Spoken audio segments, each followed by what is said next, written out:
Lewis. Hello, Dan. And we're at our Christmas party. Yes, we sure are. And you've only sexually assaulted me 3 times. Oh, my God, Lewis. Stop it. You sound disappointed. Oh, gosh. It's down from last year's 5. The night is young. Oh, if anyone at SNL is listening, that was a joke and facetious. Oh, my God. Big thank you to our Patreon members for whom this Christmas party would not be possible without. Also, big thank you to the new folks who signed up. Gary Bulbar, Matthew Durham-Paul, Kelly McGrath, Lara Sylvan, Mark James and Steve Bloom from the Smart Energy Council. He's the big chair there. Thank you, Steve, for joining us. Also, a lot of people cancelled their subscriptions as well. So, we won't read out their names. It's a cost of living crisis. It is because he lives. Because he lives. We've all been refilling our soap dispensers with water. We get it. But we also have cost of living. Jacob Brown costs a lot of money to edit this podcast. He's on the Teppanyaki timeline. You and I are free. Unfortunately. We come because our egos are fulfilled. Yes. So chip in on the Patreon. Go to patreon.com/irrational fear. Chip in. You get early access to the Discord, ad-free episodes, and unedited videos of our episodes too. Sometimes you get access to a podcast before anyone else. We are recording on beautiful Gadigal land this week. Let's start the show. The following program contains rude words like Mark Latham, blockchain, and Twitter. Irrational Fear recommends listening by immature audiences. Comedians, experts, laughing at the world as it burns down around us.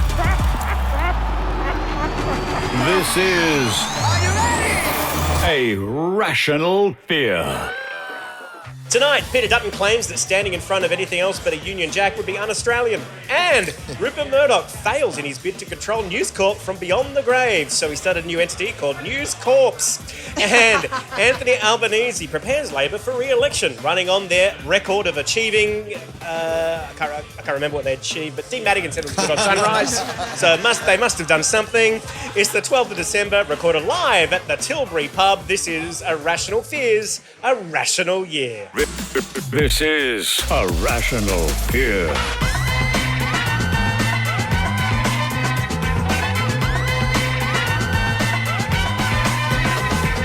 Don't forget to unplug your set. Welcome to Rational Fear. I'm your host and former Chief Security Officer of United Healthcare Group, Dan Ilic. This is the podcast that laughs at the face of news, and today we'll be taking a look back at the year that was, and you are seated at the table with some of the best comedy brains in the country who have had a drink or two. All right. Before we break down 2024, let's meet our Fearmongers for tonight. In the 90s, she used to help her mum and auntie sell scented candles at the markets, but now she's polishing turds for TV. It's Bec Melrose. That is me. Yeah, what a career trajectory. Bec, did your mum and auntie give you safe workplace practices? They were brilliant employers. I think my employment and career probably peaked at Menai Marketplace, I would say, in the 90s. And he recently filled in for a sick Charles Firth for the show Wankernomics. When I asked Wankernomics co-host James Schluffel how our guest went, he replied, "He is so good at being a wanker." It's Chris Taylor. Oh, look, a lifetime's experience. It was a role that fit eerily too well. If you had one tip for being a wanker, what would it be? Oh, I'd probably record my final podcast for the year in a pub in the suburb of Woolloomooloo in Sydney. It's great to be here. It's just to paint a picture for everyone listening. We're not the only people recording a podcast, so I can see the rest is history team over there by the toilets. I think the serial people are doing a true crime podcast over. It's amazing. I think a lot of Sydney's old murders happen in Woolloomooloo. So there's actually a lot of journalists just dredging through the harbour at the moment, trying to find some dead bodies to get a new podcast going. In fact, if this episode goes well, one of us will die and will become the subject of a new true crime investigation podcast. Good, I need something to listen to. Let's keep things exciting. I always think that if the Australian runs out of true crimes, they should just go and commit crimes because they're untouchable. What do you mean, if? And they were thrust into the national spotlight this week after raising the ire of Australia's most discussed sportsperson of 2024. From the musical, formerly known as Raygun the Musical, it's Steph Broadbridge. Hello. Steph, how's your week going? What a question. How's it going? Just a typical week for me. Just been watching some TV, hanging out, just trying to get some media attention. It's hard out there for comics, you know? I thought it was very brave of you for this podcast recording to wear the green and gold tracksuits. Have the lawyers approved this? I haven't taken it off. and is one half of Australia's most recommended podcast for 2012 according to Apple.com. From Hobba and Hing, it's not Michael Hing. Lewis Hobba! Yeah, that's right. The people at Apple, I love that he said Apple.com. You've heard of that website, Apple.com. What's that domain address? Not the world's biggest company, but that website, Apple.com. What's Google's web address? It's Apple.com/Google. It's a great podcast about it. Hobba, what is it like to be part of a successful podcast? Much like Irrational Fear wins a lot of awards and makes no money, Hobba and Hing is recommended by Apple.com and makes no money. Excellent. So swings and roundabouts. Until someone is murdered, Dan, I just won't make any Good money. news, though, because it's Apple, you don't have to pay tax on that absence of That's income. right. Yeah, that's right. The recommendation from Apple gets bypassed into Ireland and back through a trust, and it's a tax-free recommendation. Coming up later, we'll be wrapping up the year with the Irrational Fear 2024 quiz and doing a drive-by of some of our favourite stories. But here is a message from this week's sponsor. Hi, I'm Peter Dutton from Peter Dutton's Dead Cat Emporium. When conversation at Christmas dinner turns to a subject you don't want to talk about, have you thought about throwing a dead cat on the table? Dad, why do you swear at your phone after every AFL game? I'll tell you. Your father's got a problem with gambling. Is that a dead cat? No one will remember your gambling problem with a dead cat on the table. So whether you're trying to avoid a conversation about how expensive nuclear energy will be... A dead cat that's refusing to stand up in front of an Aboriginal flag! or how to lower the cost of living... An anti-Semitic dead cat! The worst kind! Remember, just throw a dead cat into the mix and everyone will be talking about it and not how fucked up you are. To distract from self-destruction, call Peter Dutton's Dead Cat Emporium. It's terrifying for the whole family. Every dead cat is made fresh to order. They come in roadkill or fallen from a great height. Authorised by Peter Dutton, Peter Dutton's Dead Cat Emporium, Canberra. Peter, you've done it again. Dead cats all round. All right. Since this is the Christmas party, we're going to take a drive-by some of our favourite stories of the year. At the start of the year, political figures in opposition around the world were not having a great time. Russian opposition figure Alexei Navalny died in an Arctic prison from what Russian authorities call, and this is true, sudden death syndrome. You don't want to catch that. That doesn't sound good. Fearmongers, what is sudden death syndrome? Is it everything but cancer? I mean, it surely would have been like sudden window syndrome would have been more appropriate. Oh, yeah, defenestration syndrome. I like that. Steph, have you ever experienced sudden death syndrome on stage? I feel targeted by that question. Yes, multiple times. Well, you know, it's kind Painful. of... It's so strange that they called it sudden death syndrome, given the Russian authorities are the ones that coined it, and they've also been trying to kill Navalny for years. Do you think there's a charity opportunity to raise money for the victims of sudden death Bob syndrome? Geldof's currently putting together a bill. Do they know it's Christmas? It's almost like there's a bit of a boast to it before, like, in the past, some of our death was a bit slow, but now we've achieved poison for instant results. We've had a lot of scientists in a lot of labs coming up with some instant death. Keep in mind, he's been in prison for ages because they poisoned him. And so the sudden death syndrome, it's actually a misnomer because it's taken a long time. Nobody's an overnight success, are they? It's 10 years in the making. No one sees that work, do they? The tip of the iceberg. Yeah, it really is. The podcast that takes the news and pours it over ice. This is Irrational Fear. While opposition political figures in Australia have also been persecuted, none more so than Barnaby Joyce when footage of him surfaced in Braddon, draped over a planter box, yelling into his phone.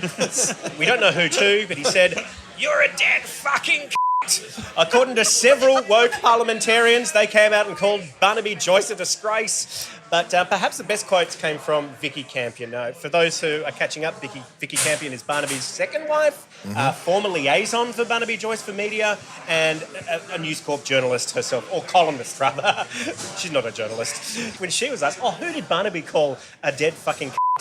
she replied to this News Corp article, oh, well, he likes to self-flagellate. I'm sure he was just referring to himself. The other choice quote from Vicky Campion was just like, I've been with Barnaby when we have found a man in the same state in the street, and rather than take a video of him and sell it to the media, we picked the guy up and took him home.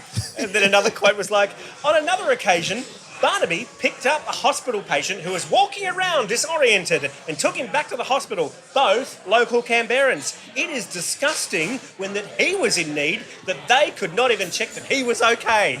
I think Vicky Campion is implying that 2 people live in Canberra, and of course she's right. There are 2 people who live in Canberra. How busy would the paramedics of Canberra be if every night they had to pick up Barnaby Joyce from the pavements of Canberra to escort him to a hospital? They would be, and also people who are disorientated who left hospital. Fearmongers, why isn't anyone taking video of Barnaby Joyce helping drunk people get home?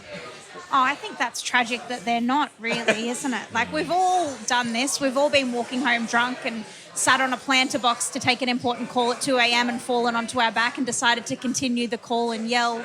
I feel sorry for him in this instance. Poor Barnaby. You know, someone should have really helped him up there.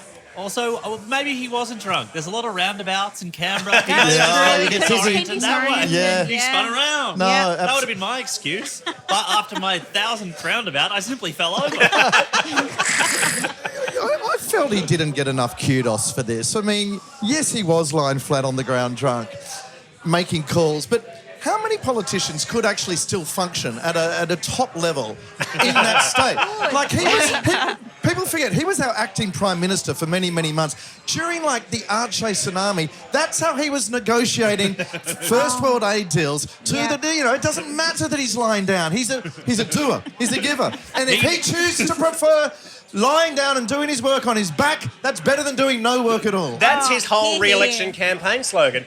I'm Barnaby Joyce, I can do the job lying down. And by the job, I mean impregnating staffers. No, that's the one thing he did standing up, ironically. That's why he was so tired, maybe. It was just a shame he didn't resign so he could spend more time with his families. This is a rational fear. What is rational fear? It's based in fear. Taking the saddest headlines and giving them a little tickle. This week's Second Fear, now continuing our theme of coalition men on misadventure. Chris, I believe you've got a favourite story this year of one that's really piqued your interest. Yes. You always think, what are the stories that define Australia and defy the current mood of Australia? And my highlight of the year wasn't a big story, but you might remember it. It was when the former Channel 9 chairman, Peter Costello, shoulder-charged a journalist at Canberra Airport. And what I love about that, if that's not already not good enough... Peter Costello, head of one of the biggest journalistic operations in Australia. Absolutely. Not only did he shoulder-charge a journo, he did it at a time when there was an inquiry taking place into whether Channel 9 had a blokey macho culture of bullying. So to choose that particular moment, it's a bit like someone being on trial for theft and they decide to try and steal the judge's wig and gavel during the trial. Now, look, to be fair, all of us have wanted to shoulder charge someone at an airport. I'm sure, whether it's Jetstar staff, those people doing the explosive tests that always seem to hold you up for your flight, the person selling a toasted sandwich for $19, but not a journo. Not a journo when you're the chairman of a media company. And of course, back in his poly days, you might remember it was the Howard years. Yes. Costello, of course, famously, he never had the guts to challenge Howard for the leadership. So to his credit, all these years later, it was nice to see he'd finally found the ticket to roll someone in Canberra. But then, of course, the debate started, didn't it? About, did he actually shoulder charge the journo? Yeah. Did the journo just fall over? And like everything these days, it became a kind of a culture war debate. People lined up according to which side of politics they followed. And to be clear, I genuinely believe the footage was inconclusive. You couldn't really tell. But if you hated the Libs, you swore Costello definitely shoulder charged the journo. If you liked the Libs, you said the journo just fell over. And if you were Barnaby Joyce, you said, what's so wrong with lying flat on the ground in Canberra anyway? And so this debate raged for 2 whole days, and then Costello denied ever touching the journo over and over again. But then, in a weird twist, He suddenly resigned from the Channel 9 chairmanship. Yeah. But he swore it had nothing to do with assaulting the journo. Oh, God. In a statement, he said he was resigning so he could spend more time assaulting his family. Sorry for stomping on your punchline, Ver. No. I see it as a callback. The biggest takeaway for me from that story was that Canberra has an airport. Congratulations. It's a little town that could. Doing so well. You need somewhere for Barnaby Joyce to shoulder all those people who need emergency airlifting to other hospitals. Yes. Most of those people are the victims of Channel 9 executives. It is extraordinary. Like, to be honest, I was a little bit on the journo side for this one, even though the journo was from the Australian. Well, that was the other funny thing. You didn't go, oh, it's an Australian journalist, so am I glad they were hit or not glad? Yeah. I was like, well, no, go get him. You know, go get him, the Australian journalist. Finally, someone of the Australian is like unsympathetic to any other media organisation that's not the ABC. I'd listen to the 9-part podcast about the bush for sure. Look forward to that. Maybe we can make that next year. Headley Thomas, we've got your next crime. The sequel to Christos Tsiolkas' The Slap. Yeah. The nudge. The nudge.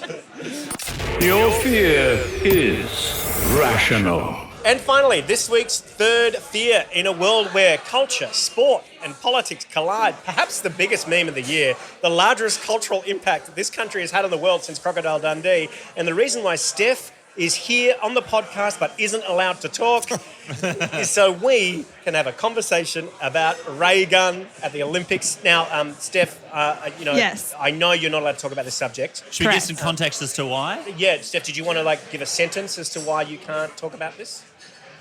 Just for legal reasons. Very good, yeah. So for legal reasons, we have Steph's lawyer here. Her name is Bec Melrose. You may approach the bench, Bec. Oh, God. So tell us, Raygun, why is this the story of the year? Well, look, first of all, I have to say I'm not a lawyer. I'm just a white girl with a dream. So might be the perfect person to talk about this. Look, this has been the biggest story of the year, right? Like, massive year for women's sport. We've had the Matildas. I got obsessed with the Matildas. It was really exciting I thought I didn't like sport. Turns out I didn't like men. So that's been really great for me. And it was exciting. It's like the fusion of Real Housewives meets football. It was awesome. You know, you don't get that kind of psychological warfare in the state of origin. I love this. Women's sport is for me. Yeah. But it peaked at the Olympics when I was sitting watching this live. I actually saw this unfold live. What time were you watching? I can't even remember, but I really needed some joy in my life, Dan. Do you know when it happened, Dan? The night of your wedding. Oh, really? Because I watched it too, after your wedding. Really? Yeah. Must have been. Catch up. From the bridal suite. Yeah. This is boring. What's on the In TV? fact, the only person at this table that wasn't at the wedding was Steph. Oh, conspiracy. Dun, dun, dun, dun, dun. Too busy writing the musical. Yeah. As soon as you saw it. Anticipating. I must begin to write. But it was an incredible moment, wasn't it? I watching it and just thinking, every time they announce somebody who's my age into the Olympics, they talk about them like they're about to drop dead. Like it's the most humiliating thing. Like, I can't believe this person's even standing, let alone about to compete. It's very Make-A-Wish, isn't it? Oh, absolutely. My wish is to compete at the Olympics, please. And we love to get behind that. Like, we, as a country, we got behind Eric Musambani. Do you remember Eric? Yes. We Yeah. love Eric it under Eel, him. yeah. Eric the Eel. He was great. But for some To give him reason... his formal name. I I had no idea Beck, who you're talking about until we added the eel. Now everybody remembers. The media likes a pseudonym with Gout Gout, which is this young teenage guy who's running races. Apparently his name is Gyot Gyot. But the Sudanese government mucked up the name, so Australians like to call him Gout Gout. Yeah. Just because Very journalists need the pun of outshone. Outshone, sorry. Yeah. His feet look fine to me. It doesn't look like chronic gout to me. Look how fast he's going. Very quick on his feet. But, I mean, we love an underdog in Australia. Sure. The only exception is when it's a woman. Because if you go back, we've got lay down Sally and let down Sally. Yes. We don't really like it when women do it. So when Raygun came out, did her dance at the Olympics, I celebrated. I thought it was great. We were all enjoying it. Brought a little bit of joy to the world when we needed it. And then the fallout began. Right. And boy, was there fallout. And Steph, being the brilliant comedian that she is, who's also been through a fair bit of her own online trolling and abuse. Steph has been through some fucking bullshit this Oh, year. Is it safe to man. say, Steph? Is that okay? What a year. Absolutely. Yeah. Like, unbelievable to watch this unfold. So Steph's thought, I can relate to what some of what she must be feeling. Writes this amazing musical that I wish people could have seen, because I've heard some of the songs from it and it's very funny, which is the part that nobody's talking about. We're getting so caught up in all the legal stuff, we're forgetting this is funny. And it also addresses that issue of we're all jumping on to hate somebody here, we're not really thinking about the consequences, and if only Raygun could have seen it, you know what? I reckon she would have given it a 10 out of 10 that she never got. Yeah. At least someone would be getting some points, you know? It's crazy thing about it. It's very hard to read her response to Steph's musical in any other way than an own goal, because if she'd just been embraced Again, it, the first goal she's ever scored. you know, like, not to compare her from an artistic or an athletic level to Warnie, but Warnie, there was a musical written about Warnie, and he was a little bit funny about it first, but then he went to see it. Keating went to see the Keating musical. If you sort of show you have a sense of humour about yourself, you can turn it into a win, a PR win. And I think she's actually really misread the room here and completely overstepped by bringing in the lawyers to stop Steph's musical. Oh, absolutely. Especially because with something like even Warnie and Keating, like Warnie was talking about his serial cheating, the horrific destruction of his family. Raygun, she's a breakdancer who did a bad breakdance. Like, it's not actually that controversial. The stakes are actually quite low. They're if so you think low. about it. I like how you call her a breakdancer who did a bad... Technically, if you do a bad breakdance, you're probably not a breakdancer. I think she's an academic who did a bad breakdance. Sure, yeah. Have you heard of Stephen Broadbridge, the musical? No. Yes. Okay, well, this might be why you haven't heard of it, because he turned up in Adelaide when it was on, shook everybody's hand, and enjoyed himself, and nobody heard about it. So, Steph, you could fade into obscurity if only Raygun hadn't set lawyers on you. I do want to add Stephen Bradbury into my musical. I'd like him to win gold at the end. It is a good point. Look, not that I've had any experience with upsetting all of Australia with a musical before. That hasn't happened to me. Yeah, I don't no know anything precedent. about that. Don't Google Dan Ilic and musical. You were the first person who came to mind to me, Dan. Hand on heart, Steph, I honestly hadn't heard of your musical until Raygun had an issue with it. So I think in a way, if and when, and I really hope it does get a staging, everyone knows about this thing. Everyone's going to want to see it because everyone's on your side, I reckon, not Raygun's in this. And so when it does finally open, wherever it is, I'm assuming the Sydney Opera House, if not Broadway, then we're all buying tickets, aren't we? Yeah, of That's course. a scary thing. Steph was trying to do a trial show. Steph, I reckon you should do it outside of Australian jurisdiction. You should do it in Bali. That's international waters. That could be a loophole. Very interesting. Look, I think if there's anyone who can relate to putting on something that's not quite ready, it's Raygun. So, look,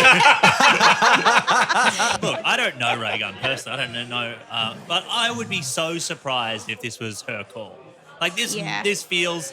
Again, I'm guessing like a manager's this call. This feels like a manager's call. Overzealous management. Someone's probably signed up. Someone's signed up to her and gone, "I'm going to exploit the shit out of you, and I'm going to protect all the rights." I can see a full cycle of reality television and a few serial commercials here. We're not letting this IP go. And a big hello to Kevin White, if you're listening. Kevin White represents Irrational Fear. So yes, hello, Kevin White. We love Kevin White. Hello. The first time we will have spoken in a few years, but always good to catch up. Merry Christmas to everyone Merry Christmas, Kevin. at Token and the people who manage our live shows. Really appreciate that. I really enjoyed Steph's video that you posted after the news broke, and I particularly enjoyed the part of the video where you said that she kind of trademarked the kangaroo dance, and Dane Simpson left a comment on the video saying, I know some people may have been doing the kangaroo dance for a little bit more than the Olympic Games, like 60,000 years ago before the Olympic Games. So thank you, Dane. Dane Simpson had a part in my musical. Oh! Doing that exact thing. So... Right. No way! Yeah. Wow. I mean, this is a stellar cast, and it's a funny musical. Steph, are you allowed to talk about who was in the cast? Yeah, I think so. I mean, I might be throwing them in the shit, but... No. This is not throwing them in shit. This is Sizzle for Comedy Festival. Well, I had Dane Simpson playing that part. I had Jake Howie playing my sassy gay inner voice that said yes, queen, every time I doubted myself. So good. I don't want to say any of the other character names because I might have to change them. Yes. We might be in trouble here. So is there, I know you're not really allowed to talk about it too much, but maybe you can't answer this. Is it, if you just change the name and get rid of the kangaroo move, is the rest all good to go? I Can believe... you call it like Gay Run? Or is that too... Actually, that's probably... I suggested Grey Run. Raygun. Raygun. Yeah. Hang on. I'm not going to see Raygun the musical if it doesn't have the kangaroo in it. That's like going to Cats without the cats. Oh my God, The only thing I know about Raygun is the kangaroo move. Do you imagine going to Les Mis and then not being the French Revolution in But it? it's like watching a horror movie where you never get to see the monster. That's kind of exciting, isn't it? But there's ways around it. You know, you could Get the audience to do it. You could do it as a voiceover. You know, Boing. You can borrow Robbie McGregor from this podcast, going, and now you'll close your eyes and pretend to see a kangaroo dance. My favourite part of this whole thing is the understanding that this was a commercial venture for Steph. I don't know if anyone's ever done a comedy festival, let alone put in a musical where you're backing your cast, you're paying for their accommodation. This is not a commercial venture. I've lost $13,000 so far. Oh, my And I'm very God. happy to share those profits with her. It has not made it to the stage yet. This is the state of comedy. You should actually enter a profit sharing agreement with her because there will not be any profit. Can I just compliment you on how quickly you turned it around? Like, I love Jesus Christ Superstar, but it took them 2,000 years to write that musical. You And turned did this he around in sue? 6 months. That guy didn't sue. He had a sense No, of humour Jesus about had a it. good sense of humour about I it. have it on good authority. Jesus didn't sue, but he was very cross. Hey. You should write another musical. Yeah, then. thank you. Thank you. Still got it. So, Steph, like, you've lost 13,000 already on this. Yeah. Oh, my God. It was always a passion project for me. This was instead of having a holiday. Oh, my God. This is what's so funny. I was like, look, I've got all my savings. I don't have any kids. I don't have whatever. Instead, I'm going to make a musical because that's what I've always wanted to do since I was 4. And it'll lose me shitloads of money, but it'll be so fun. And then I will go back to working in childcare. That was my plan. Oh, that sucks. And the message behind it is so good, and it would have brought so many people joy. I hope we still get to see it because I think it's going to be great. I genuinely do think the publicity surrounding this at the moment will help you. I feel confident you'll get it on. You'll get great houses.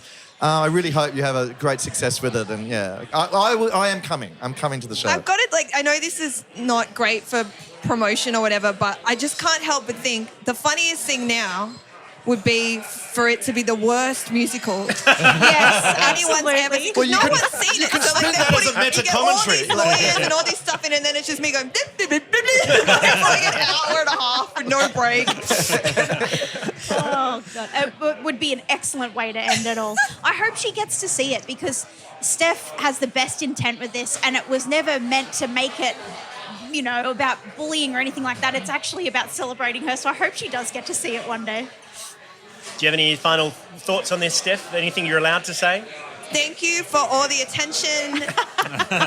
Please make it stop now. Yeah, that would be nice. Awesome. It's been my job to watch the news, and it's been so wild watching all of this unfold. There's been so much coverage. There was a guy from Channel 9 who stood outside of the pub where the musical was cancelled, where the musical was never going to happen, where nothing was going to happen, from the morning for about 5 hours, and they kept crossing back to him, and he had nothing to report because nothing was happening. Wild. Yeah, it is stifling and very hard to deal with so much attention all at once. 100%. There were times when I had a career, so I know exactly what you're going through, and, you know, it's totally... Chris, have you ever been the centre of attention? Like, have you ever upset all of Australia for anything you've done? Nothing springs to mind. I made an Eric the Eel joke once.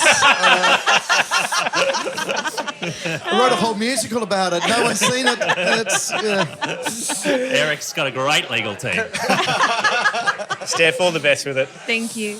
Up next, we'll be playing the Irrational Year 2024 News Quiz. If you're not a Patreon subscriber, you're about to hear some ads. We'll be right back. The only podcast made entirely by artificial intelligence. Irrational Fear. All right, we are back for the 2024 Irrational Year News Quiz. Okay, so here's how this works.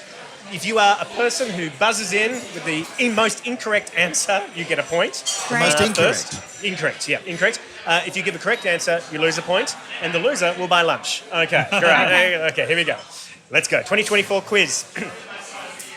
In June, Julian Assange was released from prison in the UK because he promised to do what? Live in Ecuador forever. Why did bad boy rapper Sean Diddy Coombs get arrested? He took a dive for Jay-Z. After joking in question time that a fellow MP had Tourette syndrome, Prime Minister Anthony Albanese apologised by saying what? You're a Who or what was a J.D. Vance? I think it was a vacuum cleaner. Yeah, I thought it was a cool new sneaker that all the young people are wearing. You get it from JD Sports. Yes. Why did a court order Bruce Lerman to pay $2 million to Channel 10? Because Channel 10 gave him a hell of a massage. When police raided the home of Andrew Tate, what did they find? His hair. One single hair in a jar. 10 security guards around it. What I'd like the answer to be was like just a whole lot of feminist literature. Like he's secretly a closet Jermaine Greer fan. He's got in like Osama bin Laden's porn stash. Yeah, he's just doing it for the publicity. He's got boxes and boxes of Hannah Ferguson's new book. The female eunuch with lots of underlined margin passages. notes. I like Good post-it point, note Jermaine. flags. I love that. In 2024, more people under the age of 40 didn't watch free-to-air television than did. The question is, what is free-to-air television? I don't know. None of the Gen Z people I'm working with have ever heard of it. I can tell you that much. Why did former Qantas CEO Alan Joyce have $9.3 million cut from his bonus pay? Someone looked at Qantas service. That's actually the correct answer. So you lose a point. Oh, this is great. But you've got a few points already. That's okay. What about refunding all the upgrades Albo got? There you go. 2024 Summer Olympic Games were held in Paris. Why? Because they've got a really great river for swimming the triathlon. Yeah, don't let that get in your ears, nose and mouth. Not Eric good. Eel's still swimming on the spot. On the Olympics, how good was the fencing venue? Did anyone watch the fencing venue? Yes. All I could think of was like, what is Brisbane's equivalent of the fencing venue? Any nightclub in Brisbane. On guard! The knives will look a little different, Yeah, but but that's all right. the spirit will be the same. Parry, shiv. In July, what caused millions of computers running Microsoft Windows to break down? Someone was mean to Clippy. That would have been apple.com. Yeah. I'm so glad someone other than me made a Clippy reference. Yeah. I haven't thought about Clippy for the longest time. It's been a while. We need Clippy Yeah, in our bring- lives right now. We do. Could use a Clippy. Antoinette Lattouf was fired from the ABC because she shared what? Progressive views. Journalistic integrity? You gotta go. Well, what did Rebel Wilson claim about Sacha Baron Cohen in her autobiography? Her wife, thank you, yeah. Scott Morrison's farewell dinner was cancelled due to a lack of RSVPs. Not a question, just a fact. Just thought I'd throw that one in there. The CEO of Woolworths walked out of an interview with an ABC reporter because he asked what? He wanted to know what he scans through when he is putting his onions through. Finish this sentence. Israel has a right to. Very good, all of you. Excellent, very good, excellent. Create prolonged silences at the dinner table. Well, actually, technically, Lewis, there is no good answer for that one, so well done. Aeroplane maker Boeing released a new slogan. What was it? Down, down. Prices are down. Oh, God. In February, King Charles III was diagnosed with what? A crown. Privilege, yeah. Gout. Vladimir Putin won the Russian general election by winning 88% of the vote. How? The other 12% died of sudden death syndrome. Who said, I call again for an immediate ceasefire in Gaza and return of the sausages? Oh no, I know the right answer. Who was the right answer? Starmer. Yeah, Keir Starmer. Wasn't that like the best gaffe of 2024? In the return of the sausages. Did you ever hear that gaffe? No. Stick around to the end of the podcast and we'll chuck it in at the end because Okay. it is so wonderful. And back in June, the whole world was forced to learn the meaning of hock tour. Why? Barnaby had a big night. Gina Reinhardt has a portrait of herself doing that she really wanted removed for the National Gallery. No, I think she's on the receiving end, and I think Peter is actually doing the spit on that You're thing. right. That is it for the Irrational Year quiz. I didn't get any points, so I'm picking up lunch. Well done, everyone. That is it for Irrational Year. Big thank you for listening and sharing to the show this year. I know we've been a bit inconsistent, but we'll be more consistent next year, I think. I've got a good feeling about it. But it's been award-winning inconsistency. Well, but you know what? Lewis and I didn't enter the podcast awards this year because we thought the Chaser podcast might like to have a go at winning. Have you had a listen to that thing? Who did win? I actually didn't. I didn't see any of the awards this Our year. friends in Adelaide who have that parenting podcast, The Good Life or The Tough Life or something like Yeah, that. they're recording on the table 8 over there. That is it. Congrats. Well done. Well done. Nice award. Big thank you to our guests for A Rational Year, Bec Melrose, Chris Taylor, Steph Broadbridge and Lewis Hobba. Let's get our plugs underway. What would you like to plug? Bec, you go first. I have absolutely nothing to plug, unfortunately, Dan. Just go out and see some live comedy. It's a bad time to be a comedian. Absolutely. Steph, what would you like to plug? Uh-oh. I'll do the same thing. Go support comedy rooms. I promise I won't be on any of them. Just, pay for some comedy, please. Yeah. That'd be great. Good tip. Anyone's comedy. Lewis Hobba? Well, if you head over to apple.com, you'll find some information about another podcast I do, Hobba and Hing. Yes, go and listen to that. Quite different, but pretty fun. Taylor? Look, I had nothing to plug like Bec, but please keep a lookout for the Raygun musical. I just want... No, I'm not joking. It will rise again and it'll be amazing, so go and support it when it finally gets the all clear. Yeah, I think so. Yeah, I'm kind of bullish on Raygun the musical. And I think depending on whatever strategic demands they make, Steph, we should keep in touch and organise, whatever is needed to get the resources to pay off these fucking bullies. Even if it doesn't go ahead, what a great idea for a follow-up musical. Litigation, the musical. Oh, wow. Coming to a That's courtroom saucy. near you. Steph Broadbridge, the musical. Yeah. I'm on the Money, Money, Money End of Year podcast and our Melbourne Comedy Festival show for Rational Fears on April 9, so keep a lookout for that. Big thanks to Road Mics, our Patreon supporters. Do become a member so we can keep making this and leave a review on apple.com. Until next year, there's always something to be scared of. Goodbye. Bye. I call again for an immediate ceasefire in Gaza. The return of the sausages. It's A Rational Fear.